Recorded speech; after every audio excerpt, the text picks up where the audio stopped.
On Mother's Day, my son dragged me out of my own front porch with a suitcase I hadn't even packed. He didn't hug me, didn't say Happy Mother's Day. He just shoved a set of papers in my hand and told me my gift was a room in a nursing home. My neighbors stood across the street with their coffee mugs, watching like it was some kind of show. Derek smiled at them as if he was doing me a favor. That smile cut deeper than any insult. In that single moment, I realized I wasn't his mother anymore. I was baggage, a burden he wanted to dump where no one could see me.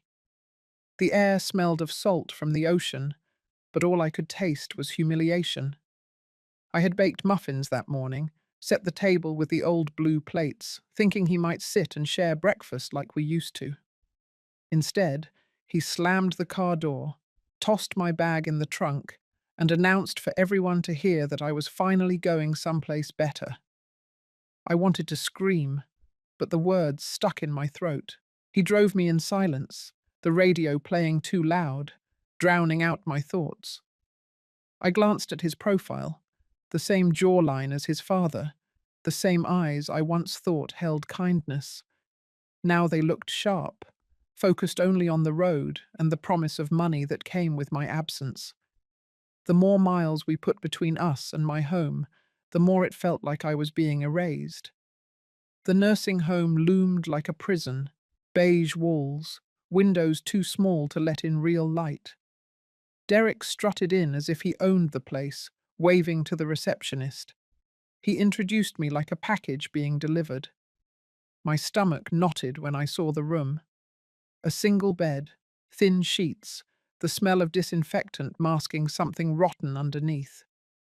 My name already taped to the door. He had planned this long before Mother's Day. He patted my shoulder, loud enough for others to hear, saying he had done the responsible thing. His voice was syrupy sweet for strangers, but when he leaned close, his whisper was cold steel. Stay here quietly, and don't make this harder. I sat on the bed, the thin mattress dipping under my weight, staring at the small dresser where my life was supposed to fit. I had lived 68 years, raised him through storms and loss, and this was my reward. A room that looked like the waiting area for death. When Derek left, I walked to the window. The glass was cloudy, and outside I could see a parking lot with cracks in the asphalt. That was my view now. I pressed my hand to the pane, and for a moment thought about the house by the shore, the garden my husband and I built, the mornings filled with seagulls and the scent of fresh coffee. Those memories made my chest ache, but the ache sharpened into something else. Anger, betrayal. A fire I hadn't felt in years flickered inside me. Derek thought he had silenced me, boxed me up in this place, but he had underestimated the woman who raised him. He forgot that I knew how to endure. He forgot that I still had a voice. I want you, listening to me now, to feel the weight of that betrayal. Maybe you have felt invisible too. Maybe someone you love has been treated like they no longer matter. This story isn't just mine. It is for every mother, every grandmother who gave her life to her family only to be cast aside. That day, while the halls echoed with nurses' shoes and the faint cries of other forgotten souls, I promised myself one thing. Derek would regret the smile he wore when he shoved me through those doors. He would learn that a mother pushed down is still capable of standing taller than he ever imagined. I didn't know yet how I would fight back, but I knew the war had already started. And Mother's Day, the day meant to honor me, would go down as the day he made his greatest mistake. The next morning, Derek showed up again, holding a clipboard like he was my warden. His voice was louder than necessary, sharp enough to draw the attention of the staff passing in the hallway. He told the nurse at the desk that everything was already arranged, that the house had been sold, and that I had no need to worry about bills anymore. The way he said it, you would think he was proud of himself, as if dumping his mother into a facility was some kind of noble act. I froze when the nurse handed me a packet of papers. On top was a photocopy of the deed to my house, stamped as sold. My eyes ran across the black ink, and there it was, my name scrawled beside his. Except it wasn't my writing. I knew every loop of my own signature, and this was a clumsy imitation. My hand trembled so hard the paper rattled. Derek leaned close, his whisper sliding into my ear. No point in reading it.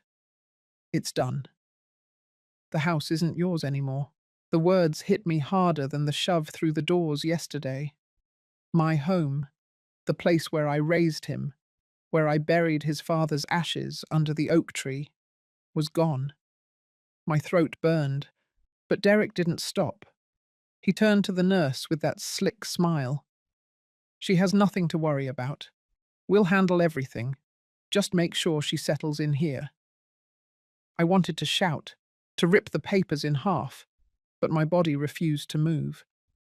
I sat stiff on the edge of the narrow bed, gripping the documents, staring at the shaky forgery. Derek straightened his tie and tossed the clipboard onto the dresser like a final insult. I'll be back in a few days to check on you. Try not to cause trouble. When he left, the silence pressed down heavy. My stomach churned as I folded the packet, sliding it under the thin mattress. I could still hear his footsteps fading down the hall, his confidence echoing with each stride. He thought I was beaten. He thought I was too weak to fight. But inside, the anger was starting to claw against my ribs. Later that afternoon, a nurse's aide came in to check my vitals. She was young, her eyes tired but kind. She glanced at the papers sticking out from beneath the mattress and gave me a questioning look without speaking. I held her gaze, and something passed between us. She knew. She had probably seen others abandoned here by their families, stripped of everything. She pressed my arm gently and whispered low enough for no one else to hear.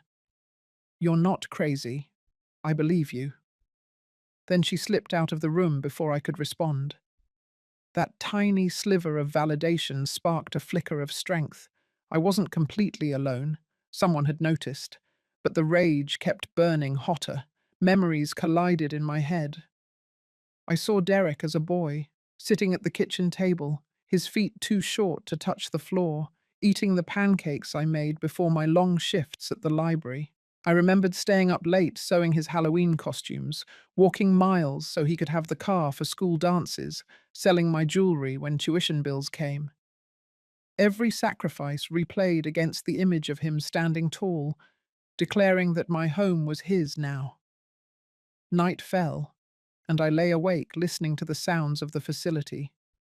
Doors shutting, patients moaning, carts rattling. It was a chorus of forgotten lives. My mind refused to rest. I turned over the forged papers again, running my fingers across the ink.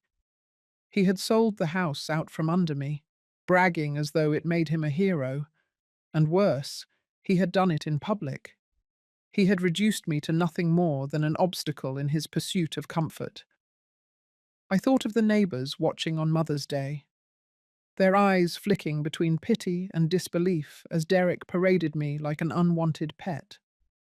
I imagined the gossip travelling through town already, painting me as helpless, irrelevant.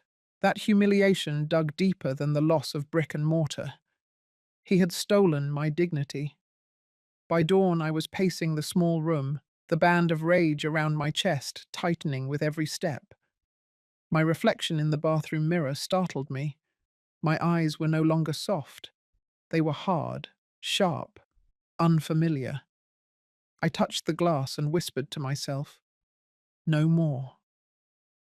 When Derek returned that afternoon, his arrogance filled the doorway before his body did. He smirked when he saw me standing rather than sitting. "Hope you're adjusting," he said with false cheer. I cut him off, my voice firm. "What have you done with the oak tree?" His smile faltered for a second before returning. "Don't worry about the tree. The new owners will probably cut it down." His words sliced through me. That tree held my husband's ashes, our history, our life. The hallway grew quiet. A few staff lingered nearby, pretending not to listen. Derek's mask cracked under their eyes. He leaned in close, lowering his voice. If you cause problems, if you breathe a word of this to anyone, I'll make sure you never leave this place. That was the moment I knew he feared me, even if he wouldn't admit it. His threat wasn't power, it was desperation. He could sell the house, but he couldn't erase me. Not yet. And the more he pushed, the more I felt the ground shift beneath him. I let him leave again without another word, but inside, a storm had already formed. I wasn't just betrayed, I was armed with the truth. And soon, everyone would see Derek for who he really was. I lay on the stiff mattress that night, with the forged deed clenched in my hand, listening to the hollow sounds of the nursing home. A woman down the hall cried out for someone who never came. Wheels squeaked on linoleum as an aide pushed a cart past my door. Each noise reminded me I had been dropped into a place where people were forgotten, where family names were spoken less and less until they disappeared. Derek had chosen this place deliberately. He wanted me erased. But as I stared at the ceiling, I felt something shift inside me. The shock had burned away. What remained was anger so sharp it cut through the fog of despair. By dawn, when the weak sunlight pushed through the cloudy window, my decision was set. I would not allow Derek to silence me. That afternoon he returned, striding into the room like a man checking an investment. He leaned against the dresser, arms folded, watching me with a smirk that dared me to defy him. I stood at the window, forcing myself to hold his gaze. "So, how are you adjusting?" he said, his tone sweet enough for the nurse outside to hear.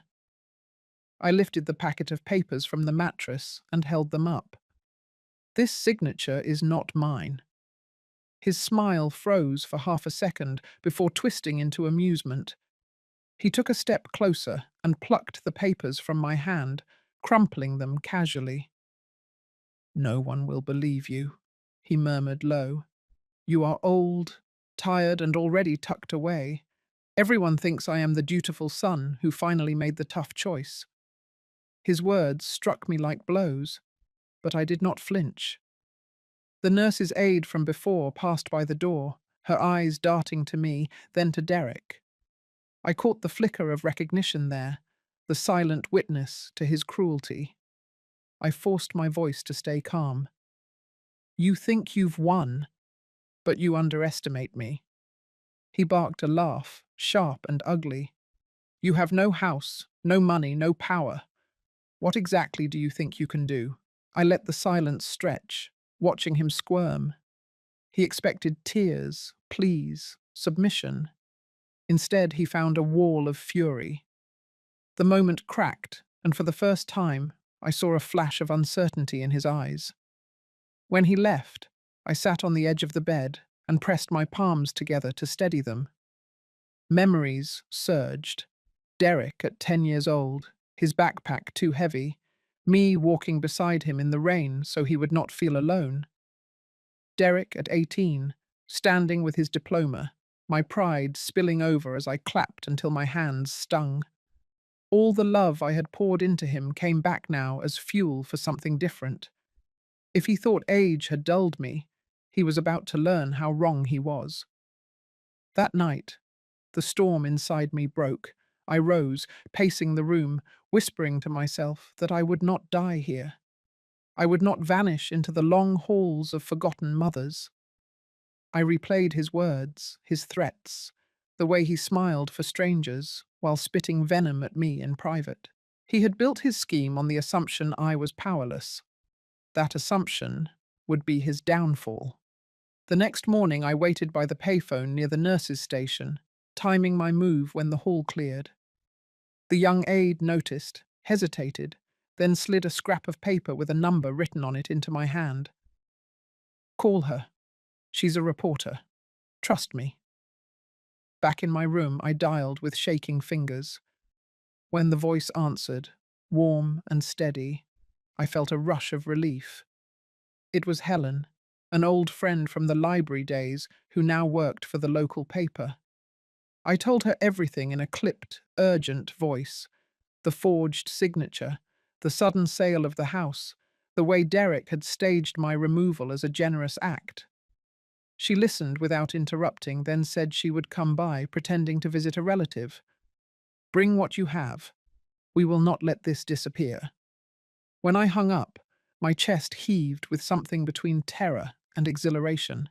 For the first time since Derek forced me through those doors, I felt control slipping back into my hands. Later that day, Derek returned again, this time with his wife. She carried herself with smug superiority, glancing around the room like inspecting a piece of property. Derek spoke loudly, making sure staff nearby could hear. We just wanted to check that Mother is settling in. We know this is the best place for her. His wife chimed in, her voice dripping with disdain. She looks comfortable enough, and really it is better this way. We have our own lives.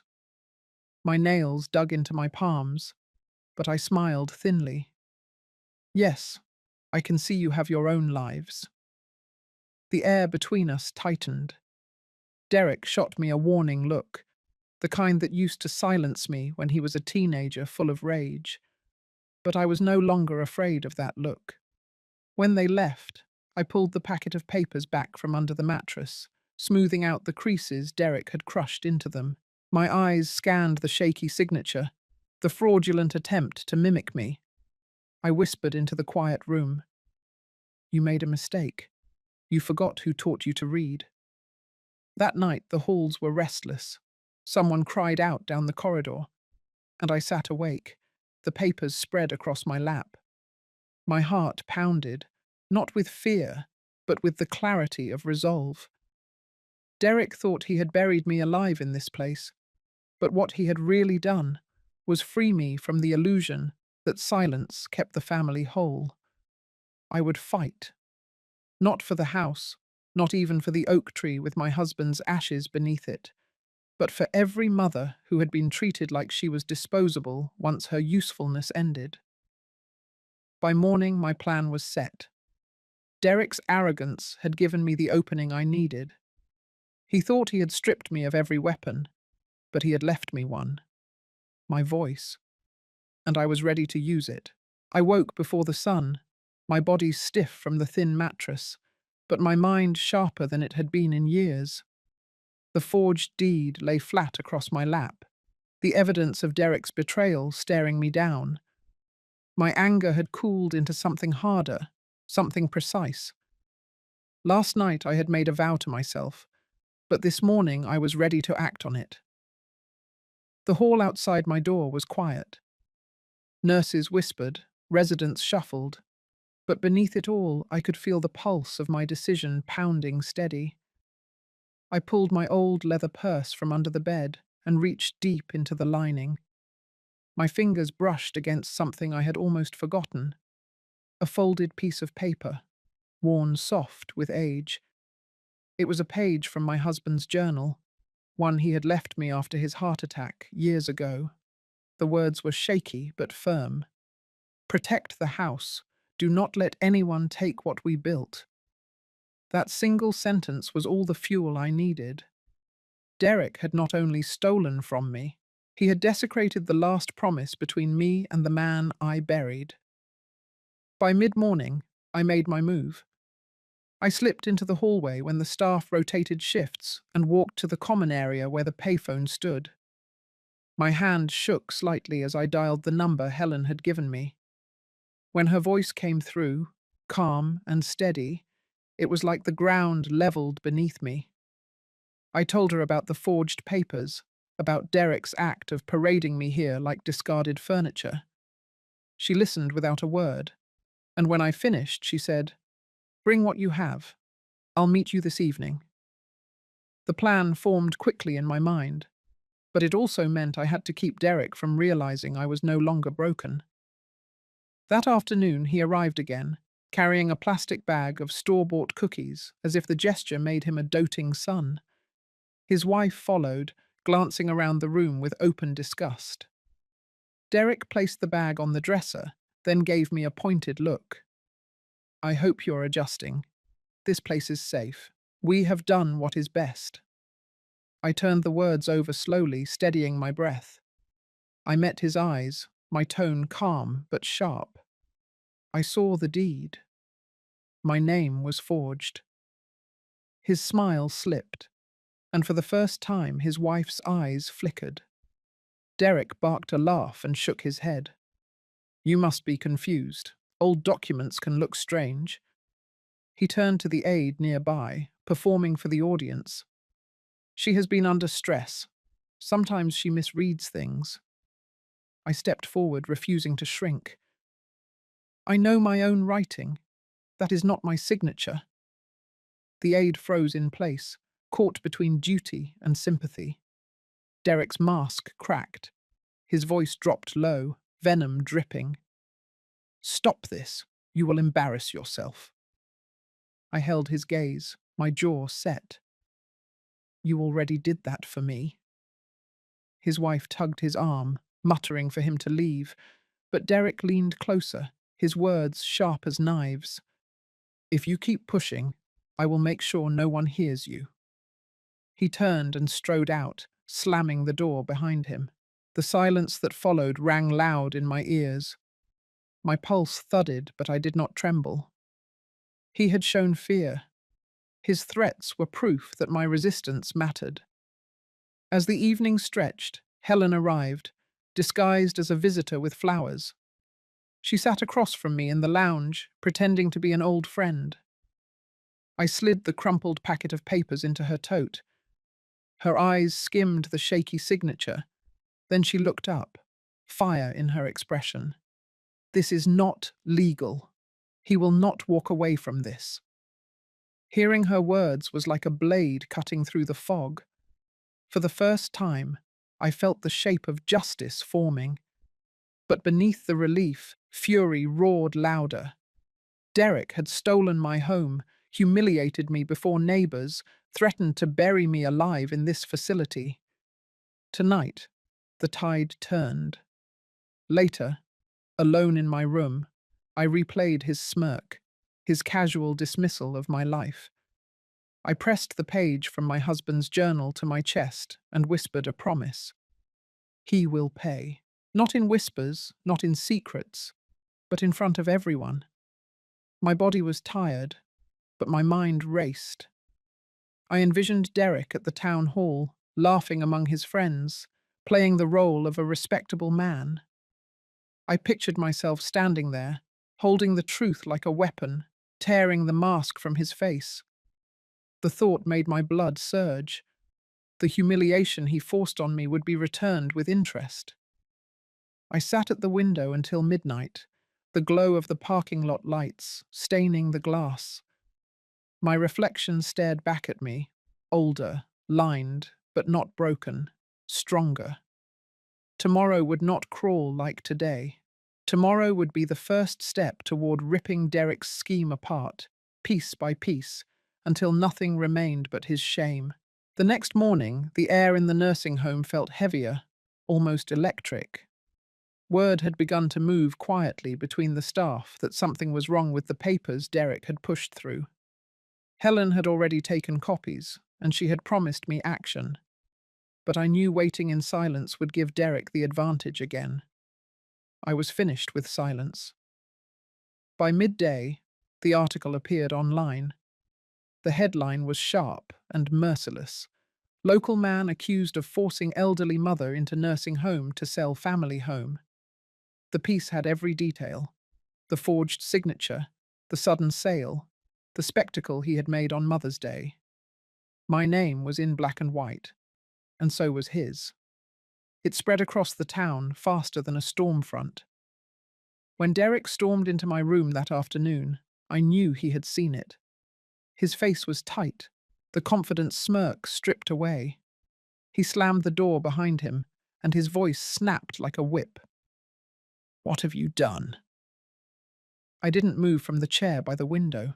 I let his fury fill the room before I answered. I told the truth. That is all.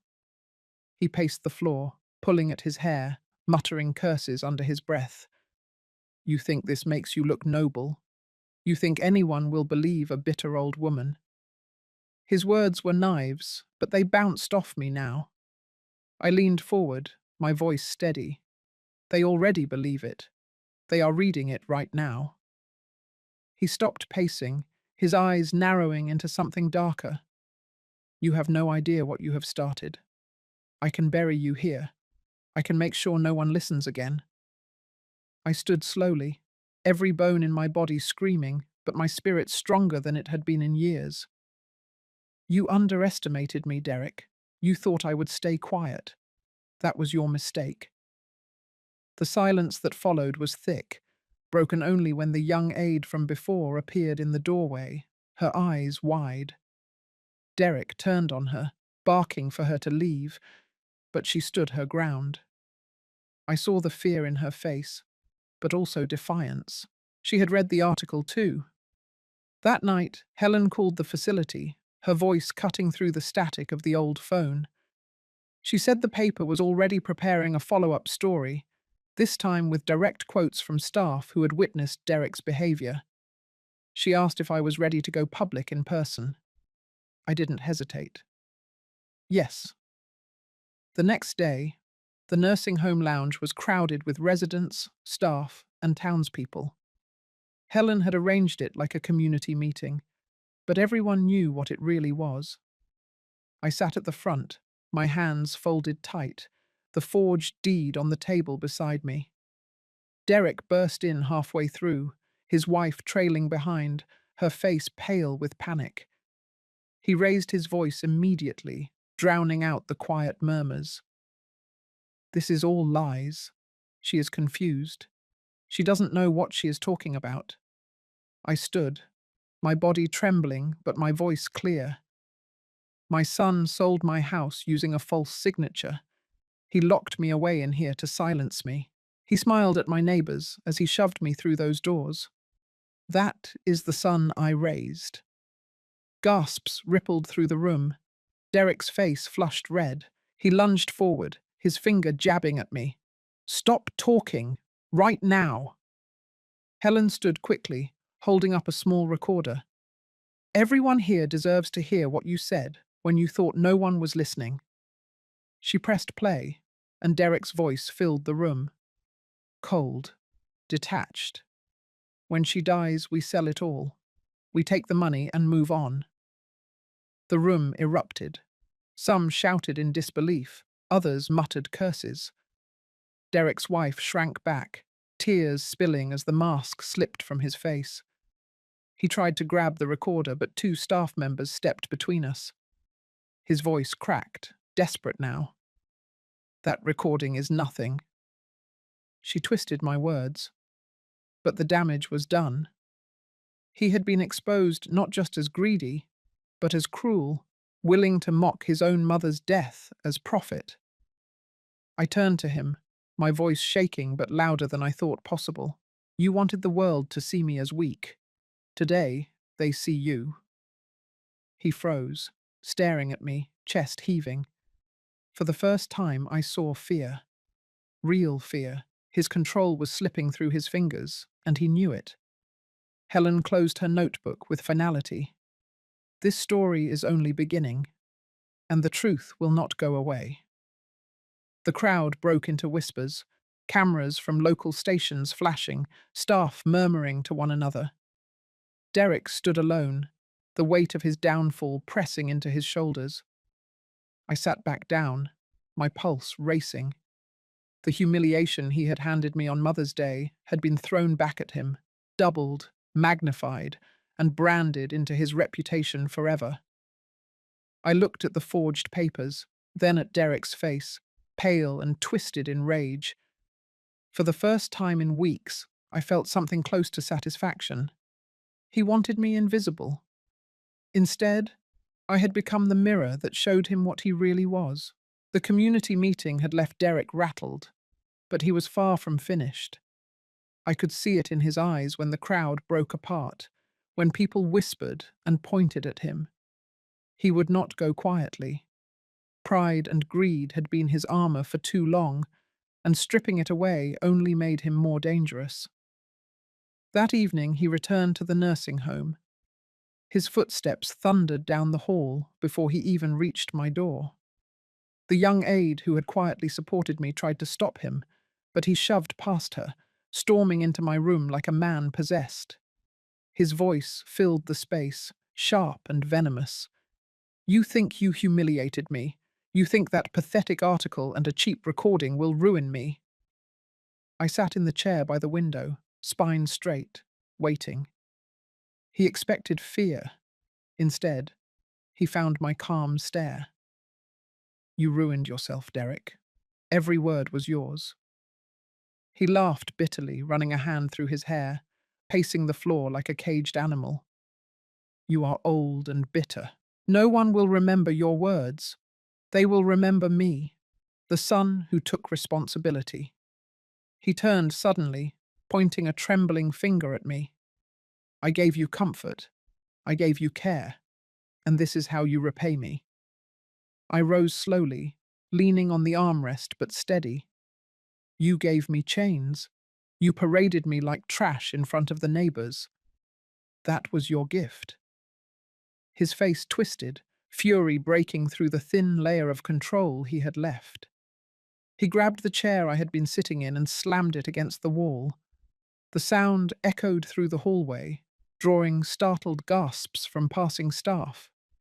His wife appeared in the doorway, pale and desperate, begging him to stop, but he ignored her. His eyes locked on me, wild and burning. "You think you can shame me," he shouted, stepping closer, his fists clenched. "You are nothing without me." I felt my heart pounding, but I stood tall. The fear that had once silenced me was gone. I met his rage with steel in my voice. "I am nothing because of you. I am everything in spite of you." The words struck him harder than any slap. He faltered, his body shaking, his mask crumbling. Then, in a surge of blind anger, he lunged forward. The young aide rushed in, calling for help, but Derek's hand closed around my arm, shoving me back against the dresser. Pain shot through my shoulder, but I did not cry out. I locked eyes with him, forcing him to see the reflection of his own violence. Staff poured into the room. 2 men pulled him away, but he thrashed, shouting curses, spitting his fury at me as if every word could erase the truth already burning through the town. His wife collapsed against the doorframe, sobbing, unable to defend him any longer. The head nurse, stern and unshaken, ordered Derek out. He fought them until security arrived, dragging him down the hall as his voice echoed behind him. "She is lying. She is destroying me. She is my mother, and she is destroying me." I sank back into the chair, my breath heavy, my body aching from the shove. But inside I felt an unexpected surge of triumph. He had shown himself. Not just greedy, not just cunning, but violent. And he had done it in front of witnesses. The community meeting had cracked his mask. Tonight it shattered completely. Later, the aide sat beside me, her hands trembling as she poured me water. Her eyes were wide with both fear and awe. "They saw it," she whispered. "Everyone saw it." I nodded, clutching the glass, my knuckles white. This was no longer a private war. Derek's downfall had become a public spectacle, and there was no turning back. Alone again, I stared at the forged papers on the dresser, at the journal page from my husband folded neatly beside them.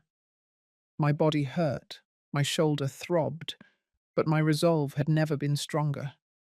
Derek had tried to bury me, but in doing so, he had buried himself. I leaned back, breathing slowly, letting the pain settle into determination.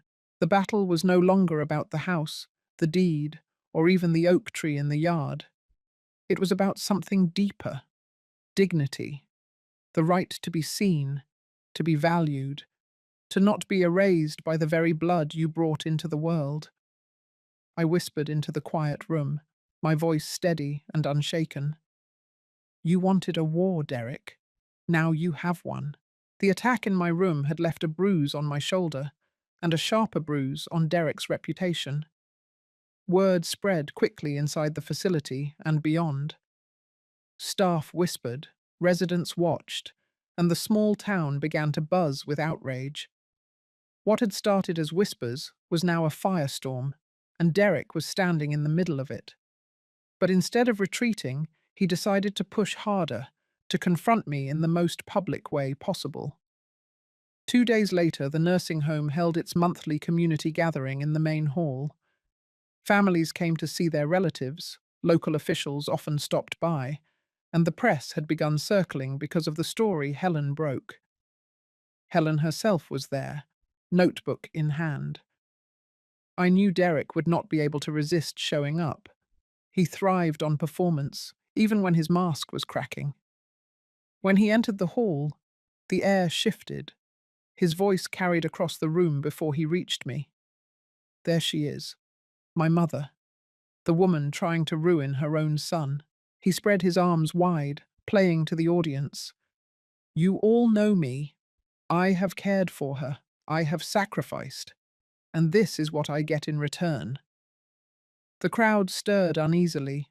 Some shook their heads, others watched me, waiting. I stayed seated until he was close enough, then rose, gripping the edge of the table for balance but holding my chin high. Derek, you sold my house with a forged signature. You forced me into this place like luggage you wanted stored out of sight. His jaw tightened, but he tried to keep the performance alive. That is not true. She is confused, manipulated by reporters who only want a scandal. Helen stood from her chair. We have witnesses. We have documents. And we have your own words. She gestured toward the staff in the back of the room, several of whom had come forward since the last incident. Derek's mask slipped again. His eyes narrowed, his smile gone. He turned back to me, voice low but loud enough for all to hear. You are ungrateful. You are destroying this family. I stepped closer, my voice cutting across his. There is no family when a son treats his mother as a burden to be hidden. You chose money over blood. Gasps spread through the room. Derek's wife, standing by the wall, lowered her head, unable to meet anyone's eyes. He spun on her, shouting for her to defend him. She stammered, her voice breaking, and in that moment the last thread of his control unraveled. He lashed out at the staff, accusing them of lying, then turned on Helen, calling her a parasite. The hall descended into chaos, but I refused to let my voice be drowned out. I shouted over the noise, my body trembling but my words steady. When you dragged me through these doors on Mother's Day, you thought you erased me. But look around. Everyone sees you now. The crowd erupted. Some clapped, others shouted in agreement. Derek's face twisted, red with fury, sweat streaking down his temples. He lunged toward me, but security was already moving. They intercepted him before he reached me, holding him back as he screamed. She is my mother. She owes me everything. I stared at him, my voice quiet but carrying. I owe you nothing but the truth. His body sagged as security dragged him back, his protests echoing through the hall. The performance had collapsed, the mask shattered in front of the people he once fooled. When the hall finally settled, Helen placed her hand on my arm. You did it, she whispered. But I knew this was only one battle in the war. Derek would not surrender easily. He had tasted power, and he would claw for it, even as it slipped through his fingers. That night, alone in my room, I replayed the scene. His voice, shrill and desperate, his wife's silence, the gasps of the crowd. I felt the ache in my shoulder, but beneath the pain was something sharper. Satisfaction. For the first time in years, I had spoken without fear, and people had listened. Yet I also knew Derek's rage had reached a new level. His pride was wounded beyond repair, and wounded men were dangerous. The war was not over. It was only about to climb higher. The morning after the community hall erupted, the facility buzzed with the kind of tension that hummed beneath the skin. Residents whispered, staff moved with hurried steps, and I could feel the storm building. Derek had been dragged out the day before, but I knew he would not stay away. His pride had been gutted in public, and a man like him would only answer humiliation with rage. By early afternoon, the prediction came true. I heard his voice echo down the corridor before he appeared. He was louder than ever, insisting he had the right to see me, pushing past the nurses who tried to block his way. When he burst through the door of the lounge where I sat, his face was twisted, a mask of fury and desperation. He pointed straight at me, his voice trembling with venom. "You think this is over? You think you can make a fool of me?" I stood, my body aching but my voice steady. "I didn't make a fool of you. You did that yourself." His fists clenched at his sides, his whole body shaking. Around us, residents froze, staff held their breath, no one daring to move. His wife trailed behind him, her mascara streaked, eyes wide with shame and terror. She whispered his name like a plea, but he shook her off. Derek stormed closer, jabbing his finger toward my chest. "I gave you everything. I gave you food, shelter, care, and you repay me with betrayal." I let his words hang, then struck back with the truth that cut sharper than any accusation.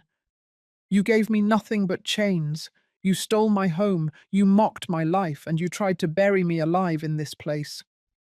Gasps rippled through the room. Derek's rage tipped over into madness. He lunged forward, gripping my arm so hard I felt the bruise bloom instantly. His voice cracked into a shout. "I should have done this sooner. I should have silenced you before you turned everyone against me." Before anyone could stop him, he shoved me backward. My body collided with the edge of the staircase that led down to the recreation room. For a heartbeat, the world tilted, and then I felt myself falling. Pain exploded as I struck the steps, my arm twisting under me, my breath ripped from my chest. Screams filled the air. Staff rushed forward, residents cried out, and the young aide who had always watched me ran to my side. She shouted for someone to call security, her hands shaking as she tried to lift me. My vision blurred, but through the haze I saw Derek, frozen at the top of the stairs, his chest heaving. He had finally gone too far, and the horror on his wife's face said she knew it too. Then came the sound that sealed everything. The security guard replaying the hallway camera feed, the sharp image of Derek's hands shoving me. The footage spread instantly through phones and screens, captured by staff who had been recording the chaos. His act was no longer whispers or accusations. It was undeniable truth, burned into pixels, replayed again and again. Lying on the floor, my arm throbbing and my body aching, I still felt something rise in me. Triumph. He had unmasked himself completely. The son who claimed to protect his mother was now branded as the man who tried to destroy her. Security seized him, dragging him back as he shouted frantically. "She tripped. It was an accident. She is lying to ruin me." His words echoed hollow, drowned out by the evidence flashing across screens. Residents pointed, staff whispered with fury, and his wife collapsed into a chair, sobbing uncontrollably. As they lifted me onto a stretcher, I caught Derek's eye. One last time. His face was drained of the smug confidence he had carried for years. In its place was panic, the look of a man watching his entire life collapse. I whispered through the pain, just loud enough for him to hear. "You wanted me silent. Now the whole world hears me." The sirens wailed as they carried me to the hospital wing, but the sound in my ears was sweeter than pain. It was the sound of justice closing in. Derek had crossed the line, and there was no turning back. The fall had hurt, but it was his fall that mattered more. His pride, his greed, his violence, all exposed in front of the very people he had tried to impress. That night, as I lay in a hospital bed, my arm bound tight, I stared at the ceiling and let the weight of it settle. The battle had nearly cost me my body, but it had delivered the blow that shattered him. Derek's war was over. The war for dignity, for truth, for the right to be seen had only just begun, and for the first time in years, I knew I would not lose. The hospital room smelled of antiseptic, the walls too white, too quiet. My arm throbbed in its sling, but the pain was a steady reminder of what Derek had done and how far he had fallen. I knew the town was already talking. The video of him shoving me down those stairs had been replayed on phones, on the evening news, even shared online by people I had never met. His voice, his rage, his violence were out in the open for the world to see. That evening, Helen appeared at my bedside, her notebook in hand. She leaned close, her words clipped with urgency. "It is everywhere. He cannot run from this. Reporters want statements. The police are preparing charges. This has gone far beyond whispers in a community hall." I nodded, my chest heavy, but my eyes steady. He wanted me erased. Instead, he erased himself. The door swung open, and Derek's wife slipped inside. Her makeup was smeared, her body shaking. She looked at me as though she was seeing me for the first time. I tried to speak, but her words tumbled out first. "He is losing everything, his job, his friends. Even his brother will not take his calls." She clutched her handbag like it was the only thing holding her together. I never thought he would go this far. I studied her face, the guilt swimming in her eyes. "You stood beside him," I said, my voice calm but edged with steel. "You watched him put me here. You let him humiliate me." Tears streaked her cheeks, and she dropped into the chair by my bed. "I was wrong. I was weak. I thought he was right, that you were better off here. I never imagined he would try to hurt you." Her words were salt in an open wound, but they were also truth. Derek had not acted alone. His cruelty had been enabled by silence, by those who looked away. Still, as I stared at her trembling hands, I felt something shift inside me. She was no longer an accomplice. She was another casualty of his greed. Later that night, the police arrived. 2 officers stood by the door, firm and unflinching, while Derek was led in handcuffs through the corridor. His face was pale, his jaw clenched, his eyes darting between the cameras that flashed and the neighbors who whispered. He tried to speak, but the officers kept moving him forward. His wife rose to her feet, covering her face as sobs tore out of her. I sat up straighter in bed, ignoring the ache in my body. For the first time, Derek's eyes met mine without the shield of arrogance. What I saw there was not power, it was desperation. He wanted to shout, to spin another lie, but every word he might have used had already been stripped away by the truth the cameras had captured. The officers paused long enough for the reporters to fire questions. Derek's mouth opened, but no sound came out. His silence was louder than any excuse. As they led him away, Helen leaned close to me.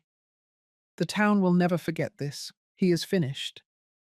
But I knew it was not just about him being finished. It was about every person who had been silenced, every parent shoved aside, every elder treated as a burden instead of a life lived.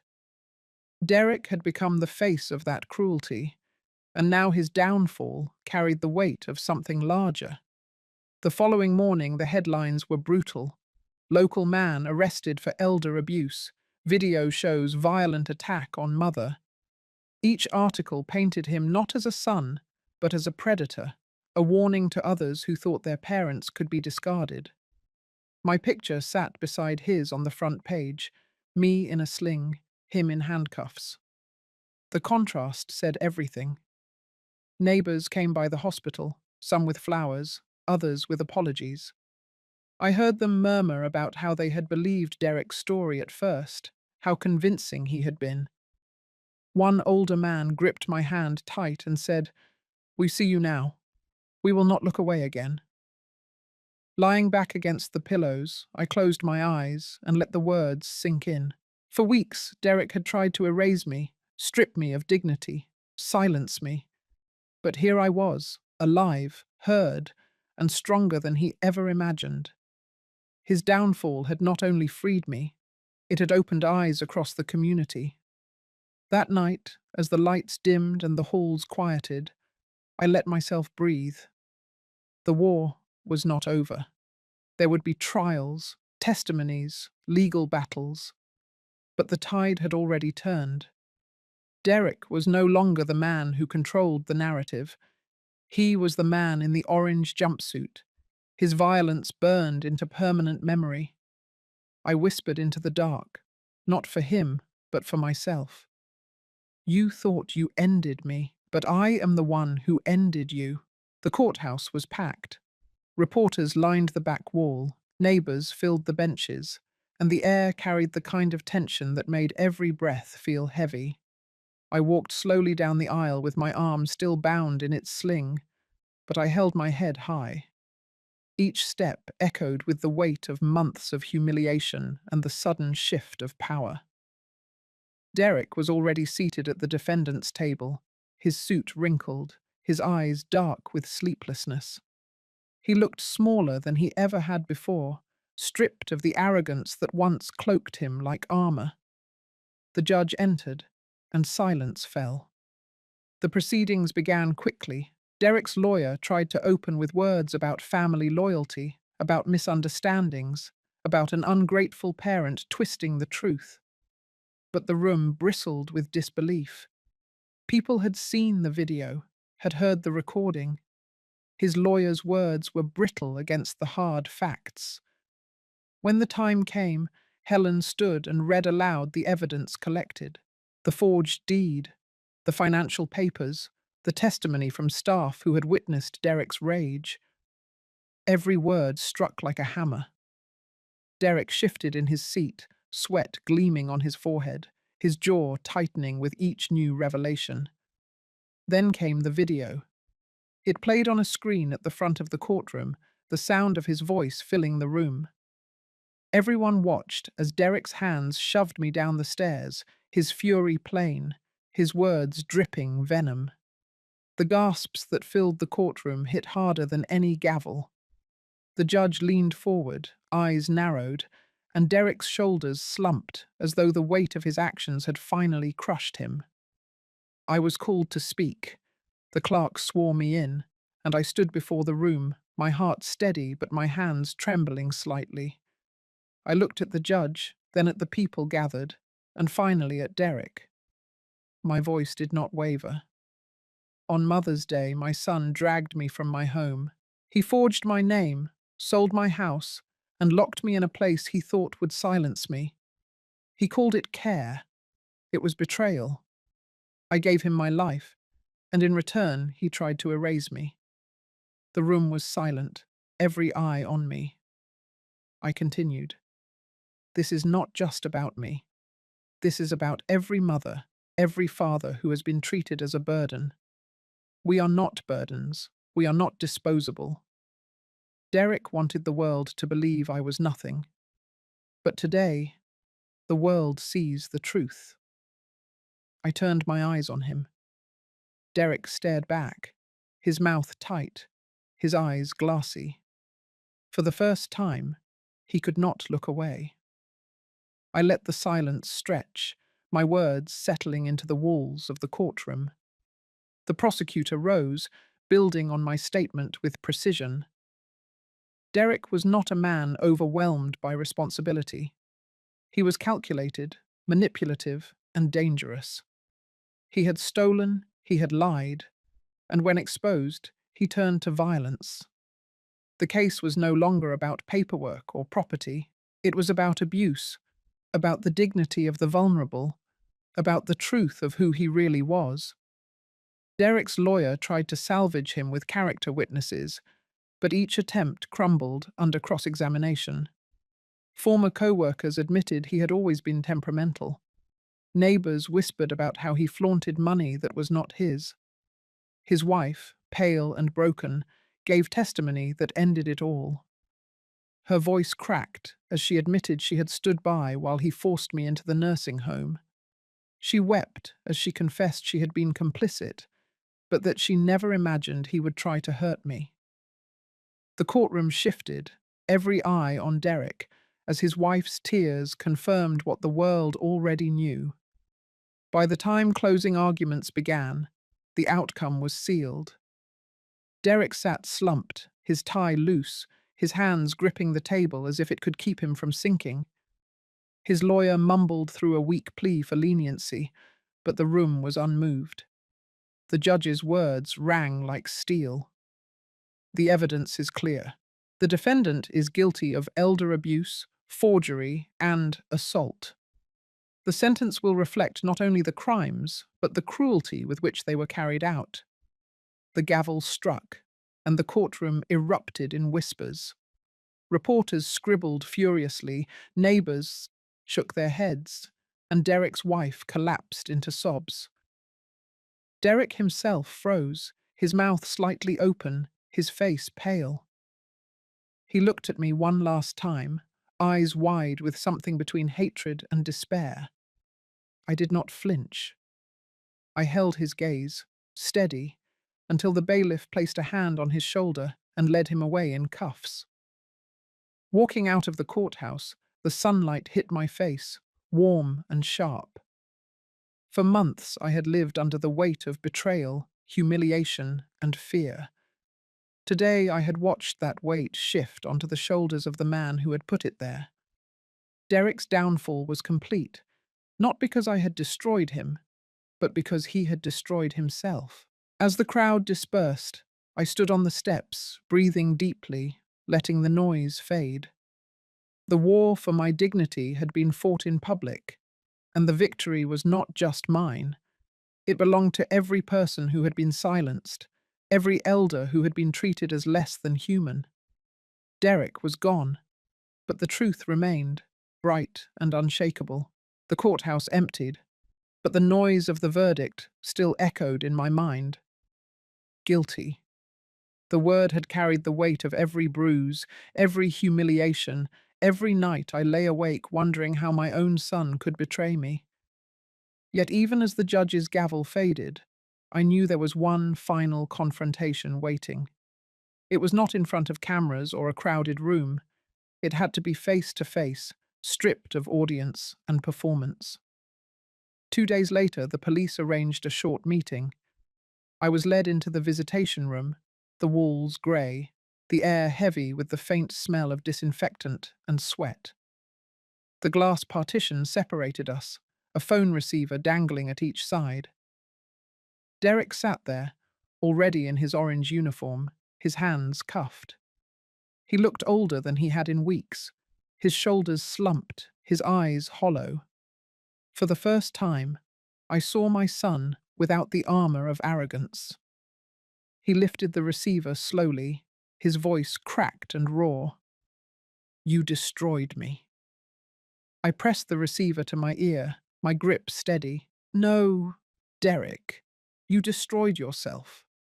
His jaw clenched, and his eyes darted down to the table. I wanted the house. I wanted the money. I was tired of working and scraping while everyone else seemed to move ahead. His voice rose, sharper now. I thought I deserved more. I thought after everything I was owed. I let him finish before I spoke. "You were owed nothing but the truth. And the truth is that love is not a transaction. You had a mother who gave you everything she had. You decided that was not enough. He slammed his fist against the table, rattling the chains at his wrists. You think you're so righteous. You never saw me. You never noticed how much I hated feeling small. Everyone else had more, and I was stuck with scraps. My chest tightened, but I kept my voice firm.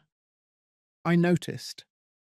I noticed every time you lied, every time you let bitterness swallow you whole.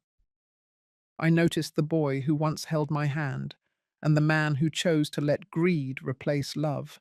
His eyes filled, but anger pushed through. I am in here because you wanted to humiliate me. You wanted revenge. I leaned forward, my face close to the glass.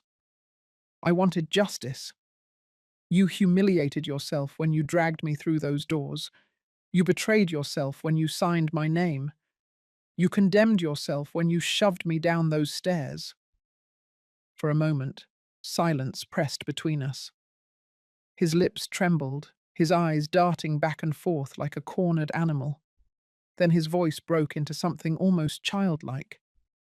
I didn't think you would fight back. The words pierced deeper than any insult. I saw the truth in them.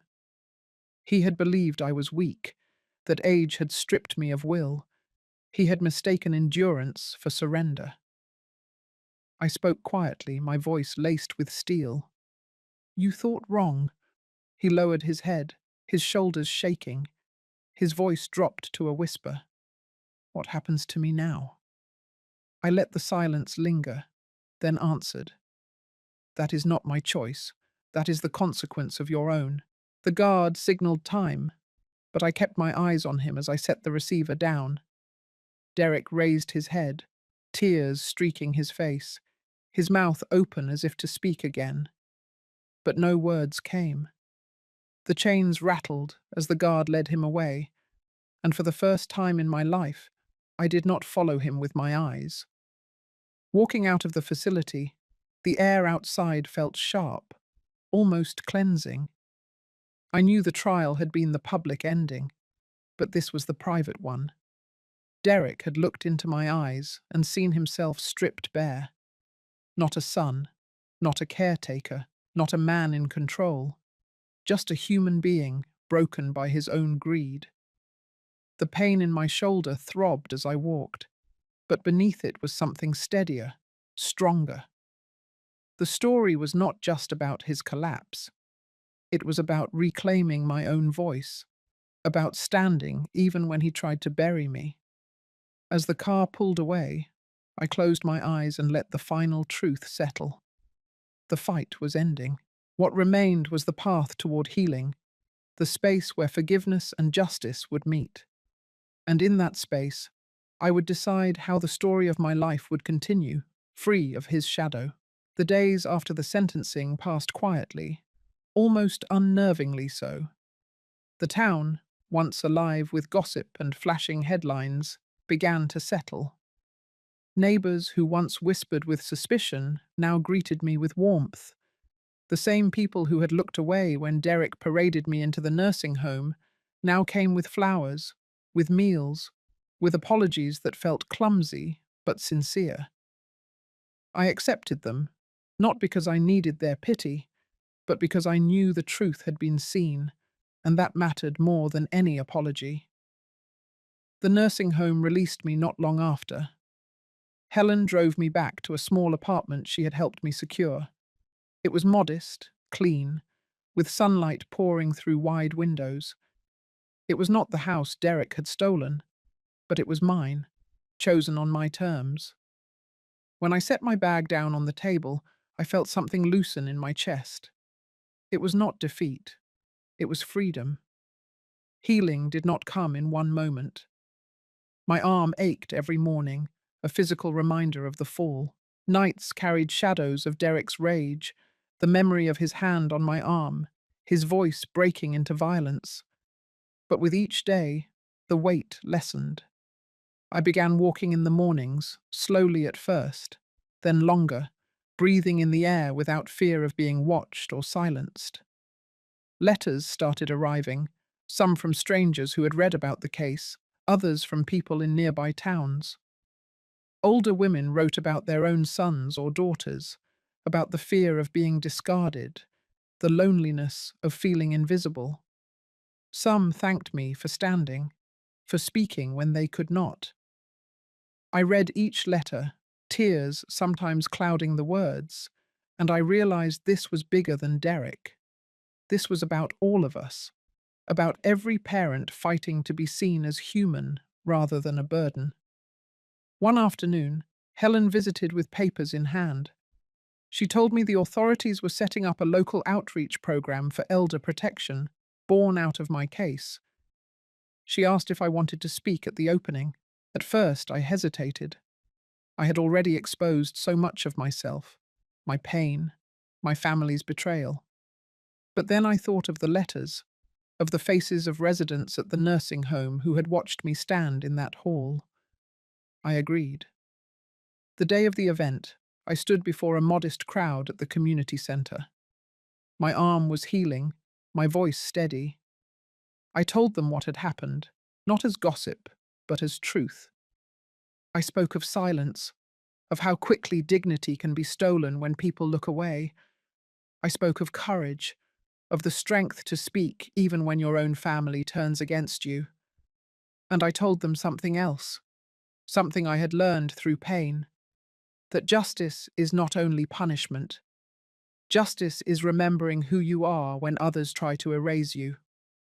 Afterward, as people lined up to shake my hand, I felt no triumph, no gloating, only peace. Derek was gone from my life, his choices now bound by bars and time. His wife had moved away, leaving with what little dignity she could salvage. I did not hate her, though her silence had wounded me almost as deeply as his cruelty. Hate was too heavy to carry any longer. In the quiet of my apartment that evening, I sat by the window, the journal page from my husband folded neatly on the table beside me. "Protect the house," he had written. I had lost the house, but I had protected something larger. I had protected myself, my dignity, my truth. When I thought of Derek, I no longer saw only the man who betrayed me. I saw the broken boy who believed power would fill the emptiness inside him. He had chosen greed over love, cruelty over compassion, and it had destroyed him. I could not forgive the acts, but I could release the hatred. Carrying it would only chain me to him forever. The path ahead was not perfect. There would always be shadows, moments when I would remember the sting of humiliation, the ache of betrayal. But now those memories no longer ruled me. They were part of my story, yes, but not the whole story. The rest was mine to write, in freedom, in dignity, in peace. Justice had been served.